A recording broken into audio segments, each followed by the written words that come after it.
The City of Covington is historic. Our city is over 200 years old and serves as the government hub, the culture and arts hub of our parish. That small town, everybody knows everybody type of feel. You can't go anywhere without seeing somebody that you know. It was a Friday evening and the waters were rising. Areas that hadn't seen flooding before was receiving high water. We sent out a reverse 911, but it went to the wrong area. We misread where it was going to flood. Having a mother leave work and meet me at an intersection and say that I had no idea this was going on, you know, my kids are left home. What was unique about that event is it did not rain that much in Covington. The heavy rain band set up to the west and northwest of the community. So Covington may have only gotten 2 or 3 inches of rain, but northwest of that region they got 10 to 15 inches of rain overnight, and that's where the rivers that come through Covington originated. They have a great hurricane plan, they're prepared for storm surge, but they don't really have a flash flood response plan.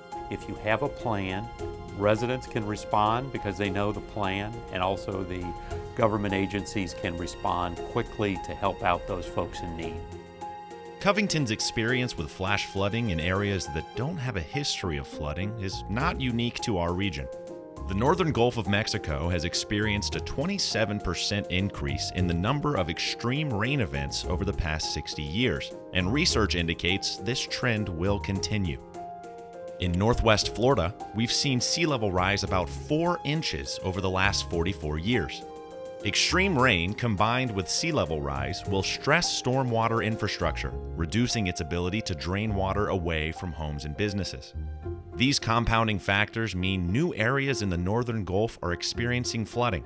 Northwest Florida can expect nearly 4,000 more homes to experience flooding in the next decade. Few communities in Northwest Florida or the broader northern Gulf of Mexico have a plan specifically for flash flood response, leaving people and property unprepared.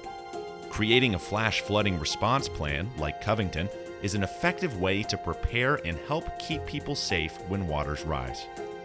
To create their flood response plan, Covington brought together community residents and emergency responders. They use the most accurate information and mapping techniques so they can work more quickly, accurately, and effectively to mitigate the impacts of future flash floods. Taking this kind of information and using it to prepare at-risk communities for the increasing likelihood and severity of flood events is vital for current and future safety and well-being. To be able to respond on a proactive basis rather than a reactive basis. We had all of this valuable information that we had collected. As they take this data and they think about where floods might happen in the future, they're also going to develop a flash flood response plan that will give them a set of steps that they can work through. This is not a numbers on the page theoretical type plan. This is a real action-oriented plan. This is a plan that accepts the fact a flood is going to happen.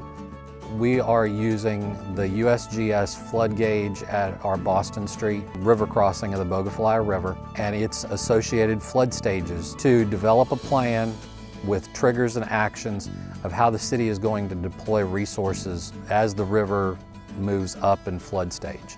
We wanted to better forecast what parts of the city were going to flood or were susceptible to flooding, what parts of the city were the most vulnerable, and the effects of flooding, not just the water itself, but also evacuation.